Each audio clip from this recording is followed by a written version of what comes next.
Hello, and welcome to the Blue Shadow Podcast. My name is Joey, I am Dan.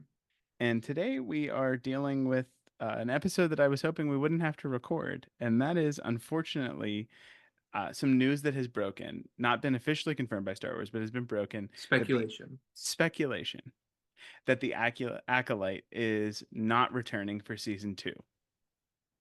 When I pitched this idea to Dan to talk about this, I was far angrier than I am now. So I've got a level head, and I'm prepared to talk about this. How about you, Dan? Yes, this is our second time talking about it because we discussed this earlier about Yeah, whether we were even going to record this or not, and you said no, we're not doing this. I didn't want to give it the merit of potentially being true, and Mhm. unfortunately, I think at the current state, I'm at like, well, let me read the deadline article to us, and then we will, dive into it a little more and our thoughts on the probability of it being true. Uh, I do want to say, if you notice any audio differences, we're recording remotely today. We usually record in person, so if you notice an audio difference, that's Mhm. why. But yeah, so I'm going to start. This is a article from Deadline. This is titled "The Acolyte Canceled. No season two for Disney Plus's Star Wars series." And there's just kind of this paragraph at the beginning that's the only new piece of information. The rest is kind of a synopsis of the story. But this says exclusive. The story of the Acolyte will not continue, with Lucasfilm opting not to proceed with a second season of the Star Wars offshoot starring Amanda Stenberg. Sources tell Deadline. So there's more to the article. If you're interested, feel free to go and give it a look. But this statement here, while I don't think it's impossible for it to be accurate, I do want to start out by saying their source is literally sources. That's all they're giving us. What do you think Yeah. about that, Dan? Well, that's probably not too surprising. I mean, who knows what people have? I'm sure there's NDAs in play I know, and like they're not going to be like, with yes, this this. this Lucasfilm employee leaked this. Yeah, they're not gonna out a source and then risk not being able to get another source in the future. So that's understandable. But But for me, you can never. yeah, no, go ahead. I'm sorry. No, you can't really confirm anything after quote sources. Sources is the most quoted source ever, and they're usually not right. That's it. And for me, it's like I usually don't believe it until it's on StarWars.com, or even sometimes when Kathleen Kennedy's holding a microphone saying it, it's not always necessarily even going to happen. Mhm. And I know that they're not going to go on StarWars.com and write the Acolyte season two is never coming. But for me, my problem with this article is that it kind of plays on some of the inflammation that was already there because from the Acolyte. And rather than saying season two for the Acolyte not picked up, Acolyte not renewed for season two, it and that's what it says in the text, but the title says canceled.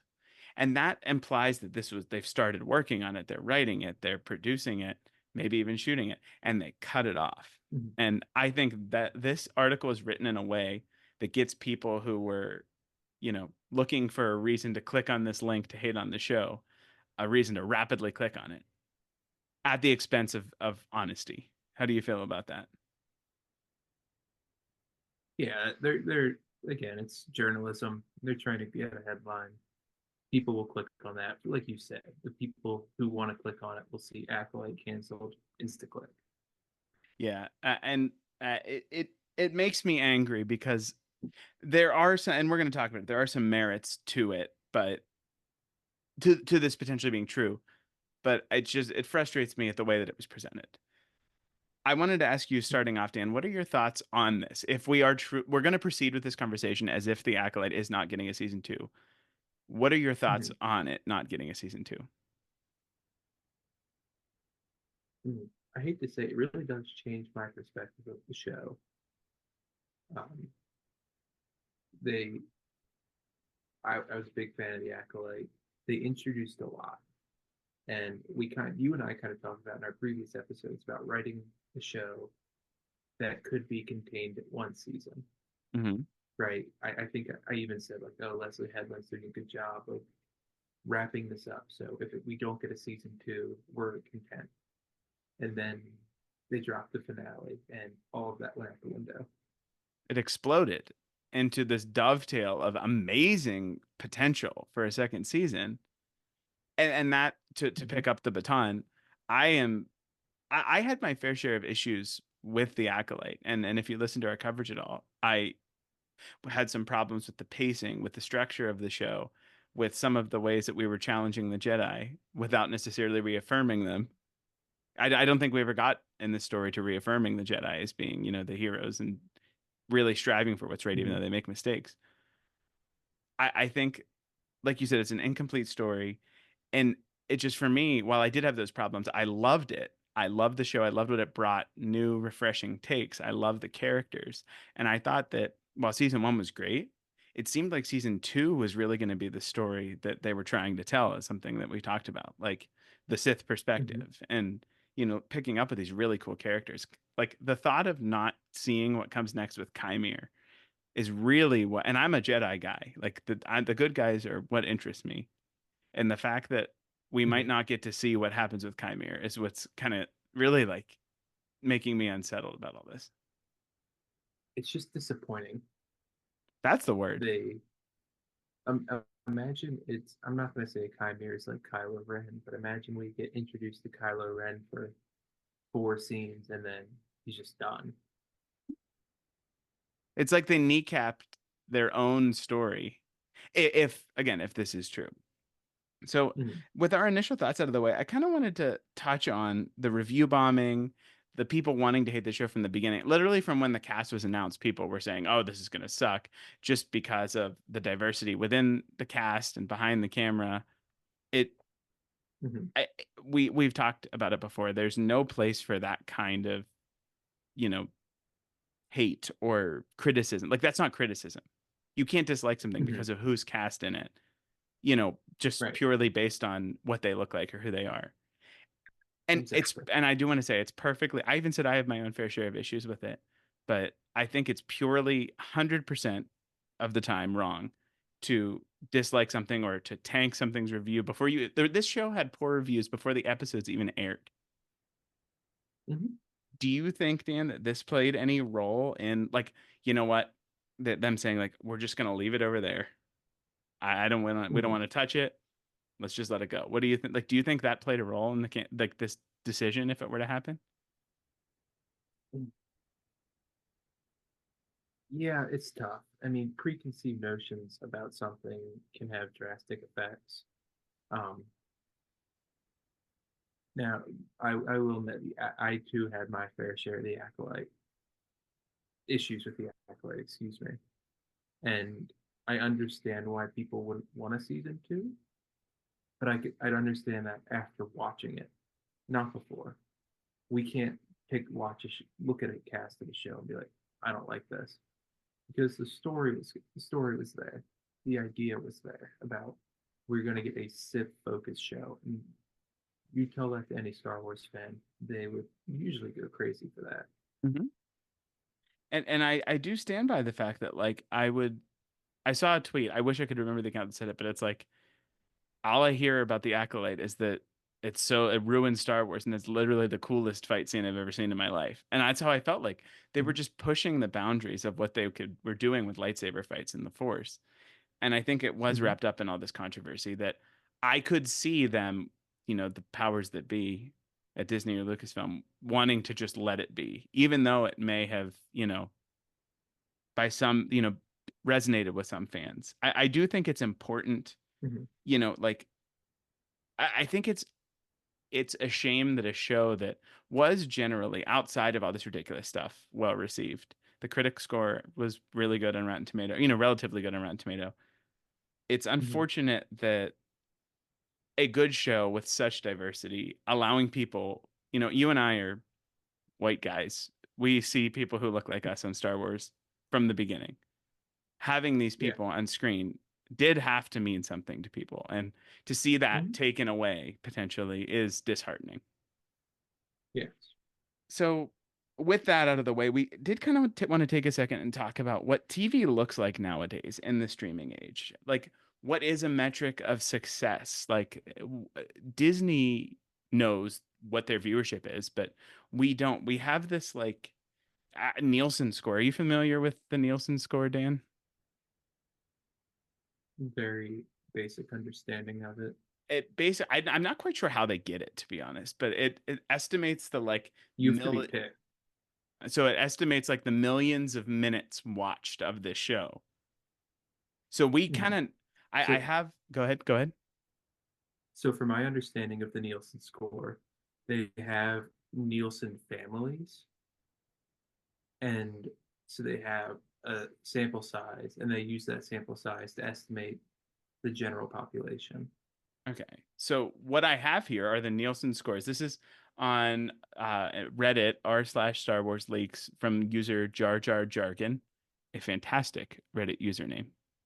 But I have the Mhm. viewership of every Disney Plus show or every Star Wars Disney Plus show. I specifically want to draw a comparison to the Acolyte and Andor because those are the closest. They are the two Disney Plus Star Wars shows with the lowest viewership.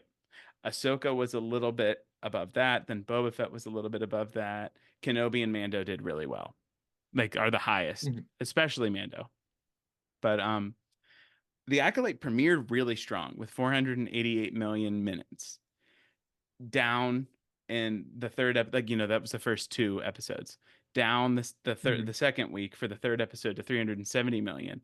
And then it didn't even qualify for the Nielsen top 10 through week to up through the finale. And then the finale did end up getting 335 million.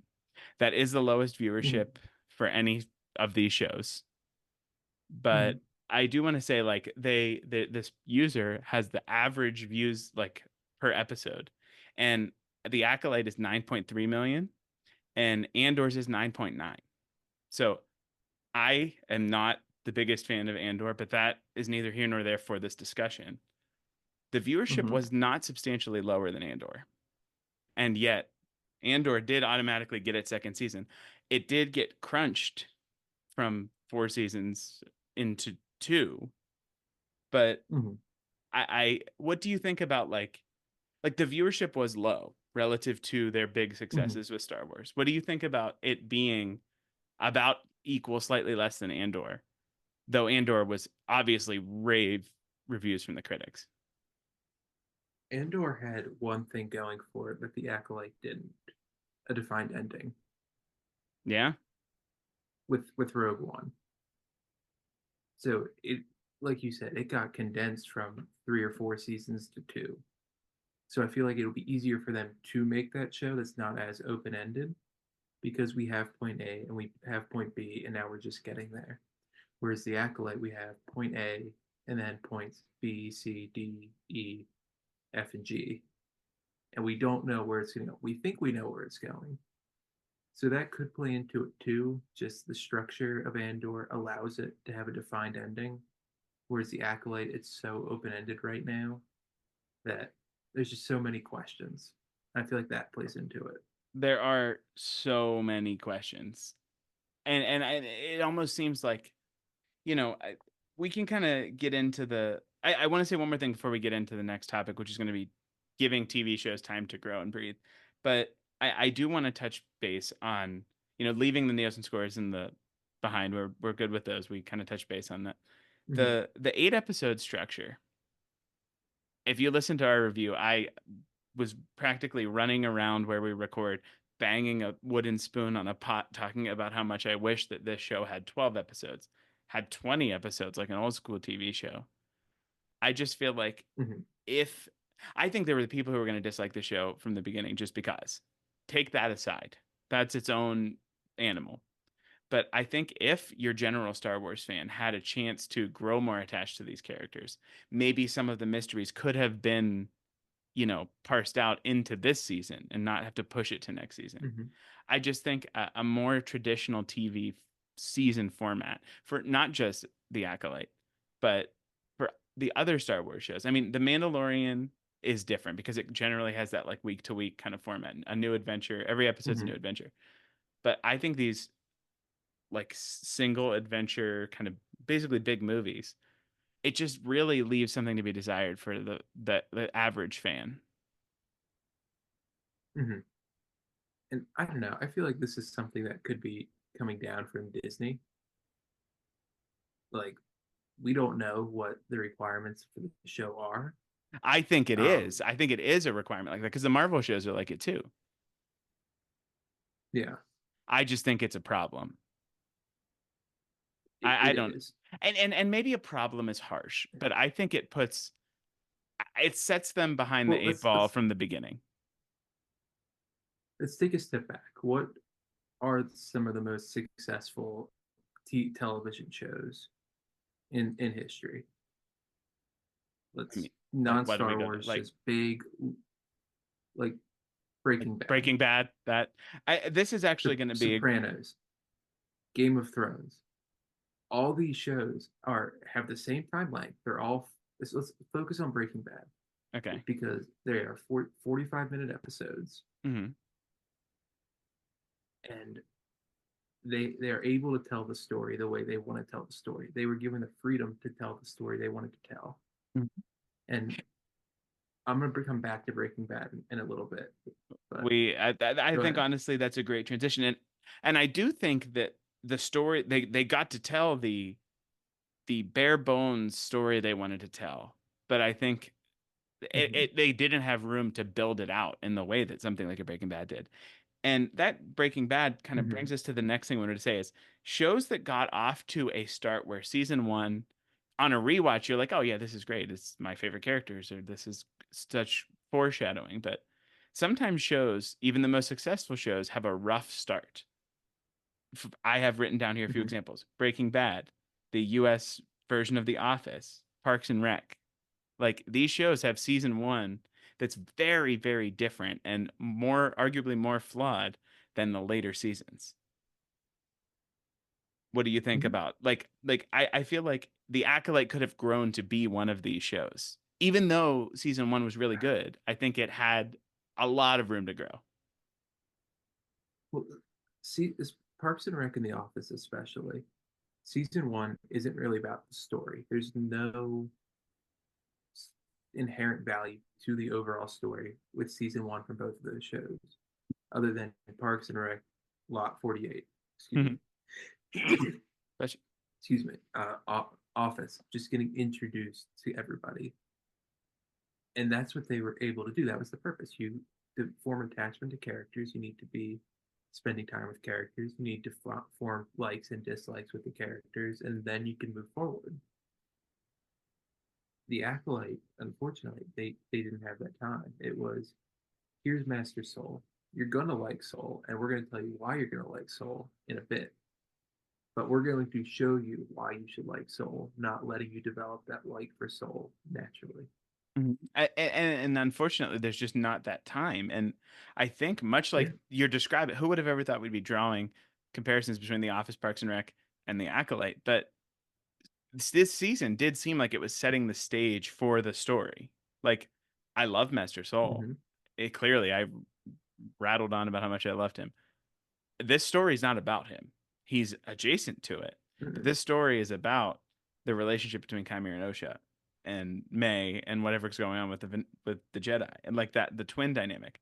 And I think that could have been the fatal flaw of the show is they introduced us to all these amazing characters and then the twins kind of took a backseat, but they're kind of the main aspect of it.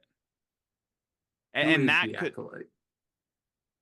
I think at the end it's Osha. Yeah, I don't know. That's one of the open questions. Who was the show about? And that Because I that is the question right there. That is the question that makes me think if this show wasn't to be renewed, that is a very valid criticism as to why. Mhm. Who is this show about? I'm sorry, I cut you off. Go ahead. No, I don't even know what I was saying. No, no, that was good. That I think that is like we don't want to just blindly say the Acolyte should be renewed. We liked it, and that's why it should be renewed. Much like I don't think people can say I didn't like it, so it shouldn't be renewed. I think there is some nuance Mhm. there, and I think there are things that could have been worked through. But so we do you have any other shows that you want to talk about that grew like that to draw comparisons to, or do you feel pretty satisfied? Ooh, that's tough. Not off the top of my head. I'm sure as soon as we click stop recording, I'll be like, oh, here's this one, very obviously. Um, but no, not right That's all now. right. Well, I have two more that I explicitly told Clone Dan on. Wars. Clone Wars That, season one. time out, time out. We talked about that. That's the next thing we're going to talk about. Star Wars and Oh, Star I'm Wars sorry. Rebels and the Clone Wars. No, I was going to say those. You were specifically told to wait on those. No, it's okay. I, That was I good. wasn't thinking of. No, I was actively doing the transition, and then you jumped the Mhm, gun. But it's okay. When we're recording digital like remotely, there's a little bit of a lag between the two of us. mhm. So that's what that was. Yeah, But Dan and I talked sorry about that. beforehand about separating the Clone Wars and Rebels from this because these are two Star Wars shows that I would argue that season one of both of those shows are really good. Like I think season one of Rebels is so important because it makes you care about that family. And then Hmm. with both of these shows, the later seasons, specifically their final seasons, take like elevate the shows to heights that you would never have thought you would have seen from that type of show. And Hmm. I again, much like we're saying about the other shows, like a traditional TV show, I think The Acolyte had the potential for this. Hmm. So it's frustrating that I think if Rebels was made today, it might have been canceled after season one. Yeah, I feel like the Acolyte really swung for the fences in episodes 1 through 6, 1 through 6 and a half. They were knocking them out of the park, and then they threw seven balls at once, Mhm. and everything kind of just went everywhere at the end. They did, and I think part of my issue is the entirety of two of the episodes. Two of the eight episodes were spent in a complete flashback, and it was the same flashback, which I understand is a cool concept, but in action and in execution in an eight episode series, it's a lot, and it felt like a lot to me. Quarter of it.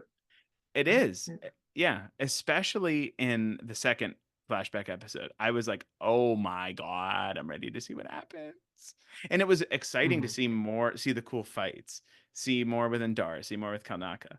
But it was like it this all comes back to that time thing we were talking about. But the next Pace, thing, what'd you say? pacing. Pacing, 100%. The other thing I kind of want to talk about was that we have these dangling plot points, and I don't know. Like next time I go back and review the Acolyte, what like we're obviously going to see the cool lightsaber fights, we're going to see the great characters, but I'm going to be so frustrated with Vernestra and Chimere, their mystery left behind.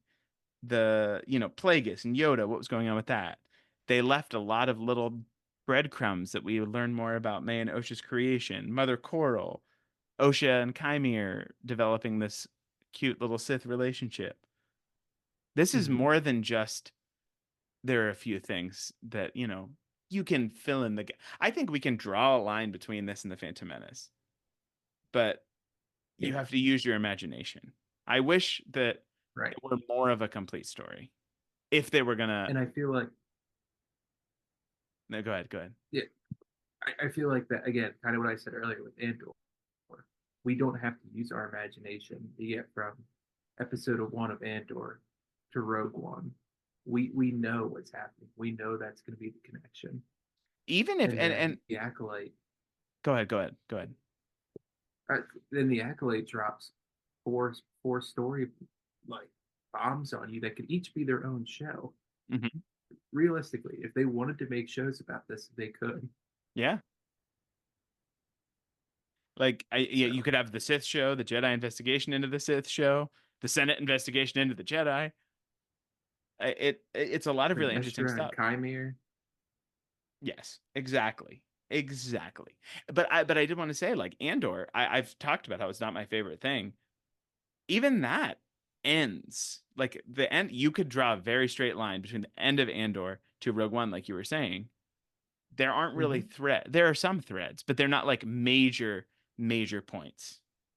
And that's kind of Yeah. what hurts most about this for me.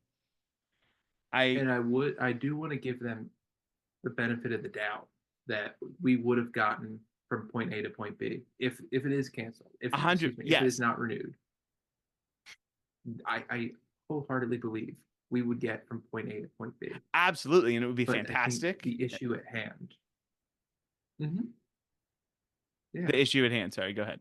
the issue they didn't get you far enough to where if it does stop now, we can confidently believe this led to that.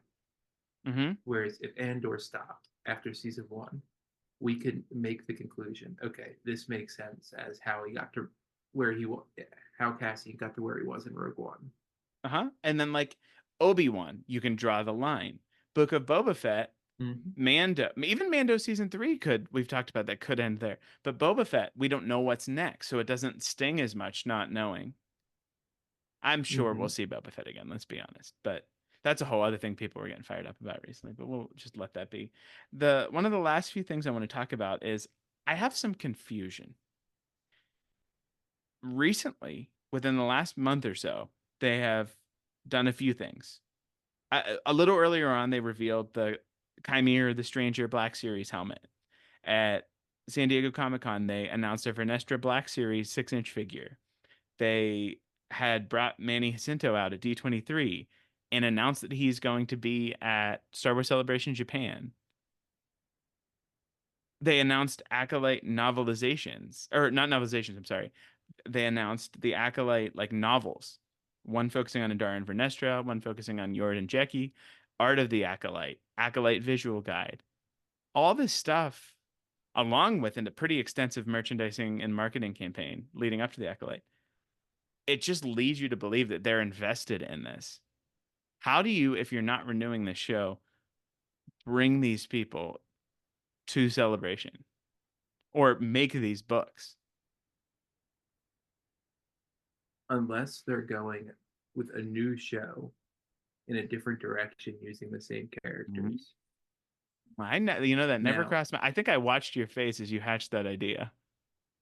That's not but I, that's not a bad thought. going back to who was the show about, Mm. I think that was about Chimera. I think that's the I most think interesting this is portion of the show.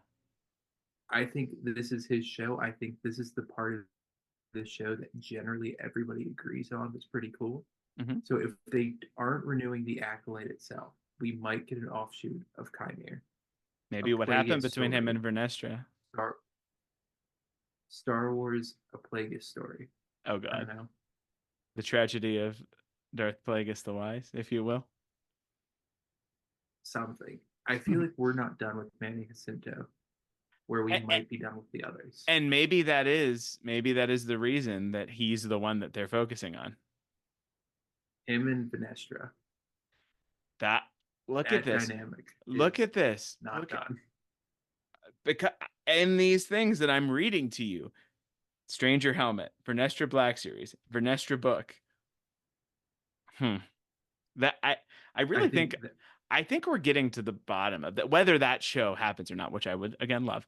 I think we're getting to the bottom of some of the problems and why this might be okay if it were a thing and why they might have made this decision. who was the show about? That question is burning in my head. Answer And it. Answer it right now. I mean, the first 3 episodes, you're like, it's about Master Soul. Then you're like, oh, it's about Osha and May. Then you're kind of like, oh, Chimere. Then it's about Chimere and Osha. And then it's about Chimere. And I think this I, identity I crisis feel is the problem. Do you see how I can't give you an answer, Dan? mhm. Who do you think the I show's feel about? like I think it was supposed to be about the twins. I don't think it's about the twins. I don't think it's about the twins, and I don't think that the twins are the most engaging part of the story. Not because they didn't have the potential. No, and I They think the just twins might have been the most engaging part of season 2. mhm. I mean, I Chimera would have been the most engaging part of season 2 because he's awesome, but I, I I think they realized too late where or maybe they just didn't recognize it. Manny Jacinto would be so charismatic as Chimere. I think they wanted to And do the reveal, like they wanted to build him up, build him up, build him up. And then again, we keep going back to who is it about? We don't have enough time for you to really flesh him out, because by the time he was really he took the helmet off or even showed up in the first place, really, it was the end of what, episode 4 or 5? uh, 5. And then 6 was the fight one, I think. Either way, we're I getting. think so. Wait, 6 was the one where him and Osha got to bond. I think 5 was the fight. So he But shows up at 4, end of 4. Yeah. and then 5 is the big fight on Kofar. But Mhm. yeah, I think I'm glad we did this because or we're doing this because I feel like I'm starting to understand some of the problems and why they might have, it's not bad writing like the people say. It's No. we're trying to fit about The, 40 things into a box that can hold like 25 comfortably. while the show is very good, and I thoroughly enjoyed the show, I was excited every week to watch it. At the end of the day, the story was flawed, and not the actual events of the story. It's how the story was presented, I think, was the biggest flaw of the Acolyte. It's If like its ambition if was I its own worst enemy. right, and I feel like they wanted to do everything they possibly could, and I respect that. And it made for a good show. But I feel like you could have condensed the flashback episodes. Mhm. If that was one episode and you have a whole another 45 minutes of story time, would we be having the same conversation about the identity crisis? I really don't think so, because I think it would have allowed you to develop more, or even like we spent so much time with Soul, then he's gone now. I understand story wise why he's gone, but it's like, for me, Soul was my favorite character in the show. It's like I Mm-hmm. wouldn't be surprised if someone was like, I just spent all this time getting invested in these characters and they're all dead, and these twins that I don't even really have an attachment to are now the main characters. Yeah. I really am started. I'm glad. Like I said, I'm glad we're doing this because I think I'm starting to come to terms with why this decision may have been made. While it makes me If very it was. sad. If it was, we could be idiots. We could be putting this out tomorrow, and they might announce it on StarWars.com. We could be drinking the Kool-Aid right now The that the Haterade. naysayers want us to be. We're drinking the Oh, that's Haterade. good. I didn't come up with that. That was like an elementary school thing. Huh. Not my elementary school then. And so, Might be an older thing. oh my God. Wow. I'm 2 years older than Dan for context. The last thing I wanted to talk about here is, does this impact your excitement for Skeleton Crew? With it being a show that's all new characters, very, very different. I would argue the Skeleton Crew is even more of a step outside of the comfort zone than the Acolyte. Do you feel that it's in jeopardy already just because of something like this? Or do you think, No, no? Do you think it has no. that It's Mandoverse safety net over it? I'm gonna be straight up with you. I forget that it's in the Mandoverse. I don't associate the two at the moment. I have a suspicion that we're not going to leave the show feeling that way. But right now, yes. Other than Vane, the Mhm. pirate. Yeah. So it doesn't affect your potential excitement for Skeleton Crew? Now it's new Star Wars. I'll be excited for anything. I agree 100%. And at the Simple end in of the that day, we have to sense. remember that. But the last thing I'm going to talk about before we get into, just very briefly, if we have any hope left for the Acolyte. And you lit a spark in my heart with this. But um this leaves us in uncharted waters for Star Wars. We've always had a complete story. People might not have liked The Last Mm-hmm. Jedi, but we got to finish the story in The Rise of Skywalker. People might not have loved The Phantom Menace, but we got through to Revenge of the Sith. How do you feel about having potentially this dangling thread? Like, do you want to see it finished in a book or comic? Do you want to leave it?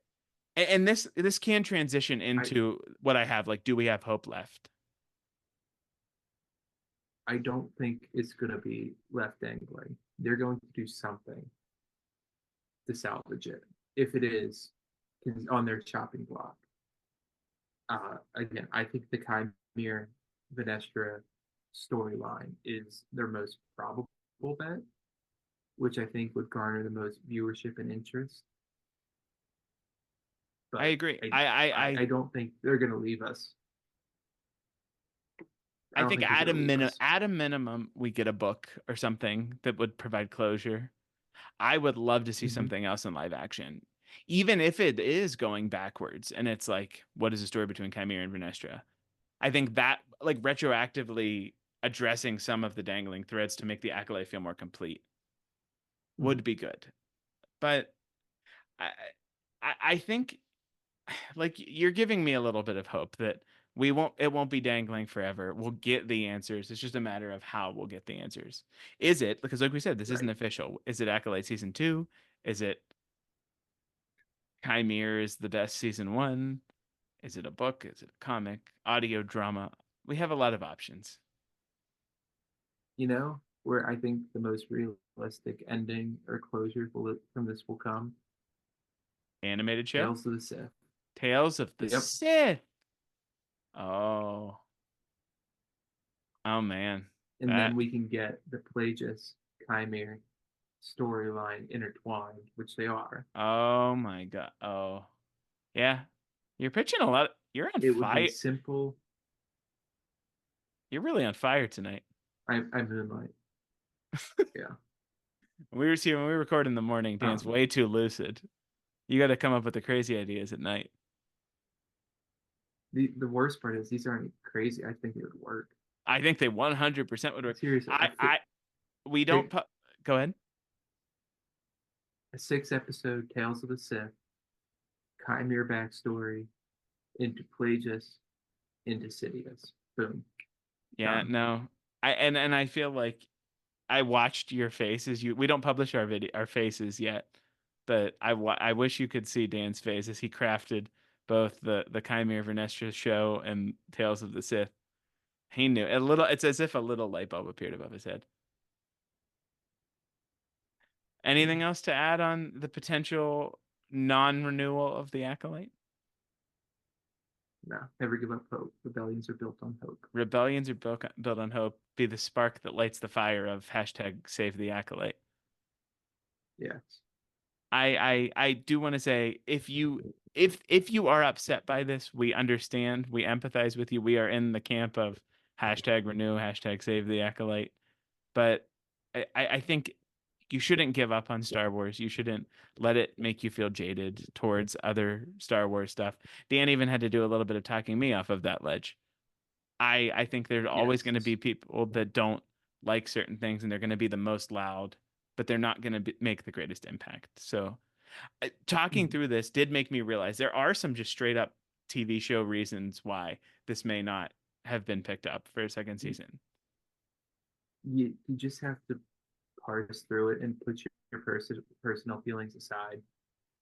Very Jedi. Objectively, there were some lacking elements of the show. In Ex- hindsight, expertly they're and gently magnified. put by you, Dan. Expertly and gently. Like, again, I love the show. I enjoyed it every week. I will once they announce season 2 or season 1.5, season 0.5, whatever we get next, I will be more than happy to be the first person in mind defending it. And I'll be right next to you. Anything else to add tonight, Dan? Mm, All right. no, I don't Well, think so. we again, please tell us how you're feeling about the Acolyte. We would love to hear from you. We are sad. We have an appreciation for the Acolyte. It's like there's such a sea of emotions going on right now, but please let us know how you feel about it. Yes. Um, with that, thank you so much for listening. We are a relatively new podcast. We focus on Star Wars, sometimes do a little Marvel and video games, but please consider giving us a subscription. It would mean a lot. We're trying to, get growing and stuff, try to spread some positivity to people. There's a lot of negativity. We're trying to be positive. So with that, please consider giving us a Mm-hmm. subscription on YouTube or on the podcast platform of your choice. please consider giving us a follow on Twitter or X at Blue Shadow Pod or on Instagram at Blue Shadow Podcast, and consider looking at our Patreon, or not Patreon. God, we haven't done that yet. Facebook page. We clearly don't edit our podcast. You get what you get with us. Yeah. No one's gonna want to do a Patreon with slip ups like No, that. well, the Patreon would allow us to edit. Oh my God. All right. Well, thank you so much. We really appreciate your time. We hope you enjoyed, and we will see you next time. See you next week.